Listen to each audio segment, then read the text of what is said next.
दोस्तों नमस्कार। प्यारी सी सुबह में एक बार फिर आप सभी को प्यारा सा गुड मॉर्निंग, बुद्धाय नमः। दोस्तों कल की जो हमारी वीडियो थी आप लोगों ने उसमें सुना कि किस तरीके से मगध के राजा बिंबिसार भगवान गौतम बुद्ध को अपने यहाँ ले जाने के लिए प्रार्थना करते हैं। और आज हम देखेंगे कि जो ज्ञान सिद्धार्थ कुमार को भगवान महात्मा बुद्ध बना चुका है, वो ध्यान जिसकी वजह से एक साधारण इंसान भगवान की उपाधि पा चुका है, उसके क्या क्या मार्ग हैं। उन 5 साधुओं ने जिन्होंने श्री भगवान बुद्ध को खाना खाने मात्र की वजह से छोड़ दिया था, उन 5 साधुओं ने ज्यों ही भगवान बुद्ध को आते देखा तो आपस में तय किया कि हम साधु सिद्धार्थ कुमार का स्वागत नहीं करेंगे। उनमें से एक बोला, मित्रों वह साधु चला आ रहा है जो पथ भ्रष्ट हो गया है, जिसने तपस्या का मार्ग त्याग कर आराम तलबी और काम भोग का मार्ग अपना लिया है, वह पापी है। इसलिए हमें न उसका स्वागत करना चाहिए और न सम्मान में उठकर खड़ा होना चाहिए। वे सब सहमत थे, लेकिन जब भगवान बुद्ध उनके समीप पहुँचे तो वह 5 साधु अपने संकल्प पर दृढ़ न रह सके। भगवान बुद्ध के व्यक्तित्व ने, उनके प्रभाव ने, उनके शरीर से निकलते हुए तेज ने उनको इतना प्रभावित किया कि वे सभी अपने आसन से उठ खड़े हुए।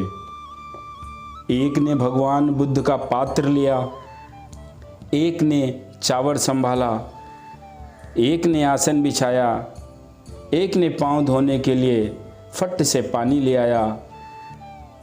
दोस्तों कुशल क्षेम की बातचीत हो चुकने के बाद भगवान बुद्ध ने 5 साधुओं को संबोधित करते हुए कहा कि हे साधुओं, जिस सद्मार्ग का मुझे ज्ञान प्राप्त हुआ है उसका अब मैं तुमको उपदेश करता हूँ, मन लगाकर सुनो। साधुओं, मेरे धर्म को आत्मा परमात्मा स्वर्ग नरक से दूर दूर तक कुछ लेना देना नहीं है। मेरे धर्म का केंद्र बिंदु है मानव, और इस संसार में रहते समय एक मानव का दूसरे मानव के प्रति क्या कर्तव्य होना चाहिए, यह मेरे धर्म की पहली स्थापना है। मेरे धर्म की दूसरी स्थापना है कि संसार में दुख बहुत है, हर मनुष्य दुखी है, अधिकतर लोग कष्ट और गरीबी का जीवन व्यतीत कर रहे हैं। संसार दुख से भरा हुआ है। मेरे धर्म का उद्देश्य इस दुख का नाश करना ही है। दुख के अस्तित्व की स्वीकृति और दुख के नाश करने का उपाय, यही मेरे धर्म की आधारशिला है। मेरे विचार में सच्चे धर्म के लिए एकमात्र यही सही आधार हो सकता है। जो धर्म इस प्राथमिकता की बात को अंगीकार नहीं कर सकता, नहीं स्वीकार कर सकता, वह सच्चा धर्म नहीं है। तब साधुओं ने पूछा कि दुख और दुख का विनाश ही यदि आपके धर्म की आधारशिला है तो हमें बताइए कि आपका धर्म कैसे दुख का नाश कर सकता है। तब भगवान बुद्ध ने उन्हें बताया कि मेरे धर्म के अनुसार यदि मनुष्य नंबर 1 मध्यम मार्ग, नंबर 2 पंचशील, नंबर 3 अष्टांग मार्ग पर चले तो इस दुख का नाश हो सकता है। मेरा कहना है कि हर मनुष्य के लिए यह परम आवश्यक है कि वह इन तीनों सिद्धांतों को स्वीकार करे, क्योंकि ये 3 सिद्धांत मनुष्य के जीवन को सभ्य और सुखी बनाने के लिए अति आवश्यक हैं। साधुओं, यह मध्य मार्ग, पंचशील और अष्टांग मार्ग इस प्रकार है। अब भगवान बुद्ध उन 5 को उपदेश देते हुए सबसे पहला मार्ग बताते हैं कि मध्यम मार्ग। हे साधुओं, संसार में 2 प्रकार की अतियां हैं।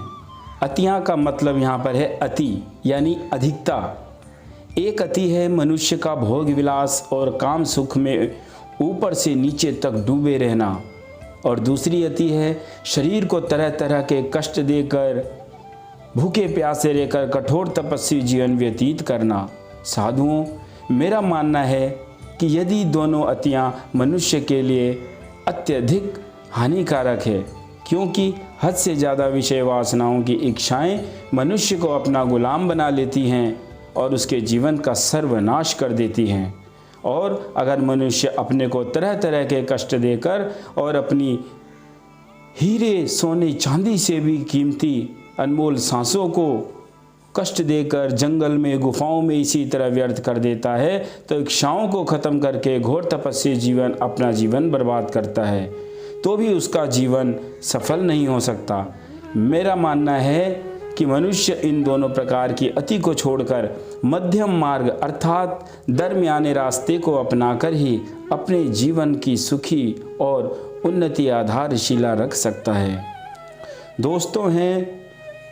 दूसरा है दोस्तों पंचशील। साधुओं, कोई भी व्यक्ति या समाज जो अच्छा बनना चाहता है उसके लिए आवश्यक है कि वह अच्छाई का मापदंड स्वीकार करे। मेरे पथ के अनुसार अच्छे व्यक्ति और अच्छे समाज का मापदंड है बिना वजह हिंसा न करना, चोरी न करना, व्यभिचार न करना, झूठ न बोलना और नशीली वस्तुओं का सेवन न करना। व्यक्ति को पंचशील का संकल्प लेना चाहिए। मैं कहता हूँ कि हर व्यक्ति और समाज के लिए यह आवश्यक है कि इन 5 शीलों को स्वीकार करें, क्योंकि प्रत्येक व्यक्ति और समाज के लिए जीवन का कोई मापदंड होना चाहिए जिससे वह अपनी अच्छाई बुराई को माप सके। मेरे धर्म के अनुसार ये पंचशील व्यक्ति और समाज की अच्छाई बुराई मापने का एक मापदंड है। और तीसरा है साधुओं अष्टांगिक मार्ग। हे साधुओं, 8 श्रेष्ठ मार्ग हैं। अगर प्रत्येक व्यक्ति अष्टांग मार्ग का अनुसरण कर ले तो ऐसे व्यक्तियों से बना समाज भी आदर्श समाज बन सकता है और संसार में दुखों का नाश होकर सुख का उदय हो सकता है। यह अष्टांग मार्ग इस प्रकार है। नंबर 1, सम्यक दृष्टि। इसका अर्थ है कि हर बाल को बुद्धि और दलील की कसौटी पर परखना, जो चीज़ जैसी है उसे वैसे ही जानना और हर प्रकार की गलत बातों से मुक्त होना, यह सम्यक दृष्टि ही अच्छे जीवन का आधार है। सम्यक संकल्प। इसका अर्थ है मन में उच्च स्तर की आशाएं, आकांक्षाएं पैदा करने का संकल्प करना। सम्यक वाणी। इसका अर्थ है कि बुद्धि संगत और मीठी वाणी बोलना। सम्यक कर्म। इसका अर्थ है अच्छे काम करना, गलत काम ना करना। नंबर 5, सम्यक आजीविका। इसका अर्थ है अच्छे तरीके से रोजी रोटी कमाना, इसके लिए निंदित तरीके न अपनाना। नंबर 6, सम्यक व्यायाम, अर्थात अच्छे गुणों को अपनाना, दुर्गुणों को छोड़ना और अपने शरीर का ध्यान रखना। नंबर 7, सम्यक स्मृति। इसका अर्थ है कि अच्छे विचारों और मौत को सदा सदा याद रखना, सांसारिक कामों के प्रति हर समय जागरूक रहना। और नंबर 8 दोस्त साथियों, हे साधुओं, सम्यक समाधि। इसका अर्थ है बुरी भावनाओं से विरत रहते हुए ध्यान और साधना द्वारा मन की एकाग्रता प्राप्त करना और वश में करना। सम्यक समाधि मन को कुशल ही कुशल सोचने की आदत डाल देती है। यह मन को वह अपेक्षित शक्ति देती है जिससे मनुष्य अपना और दूसरों का कल्याण कर सके। दोस्तों, जय साईं राम, जय हिंद, जय भारत।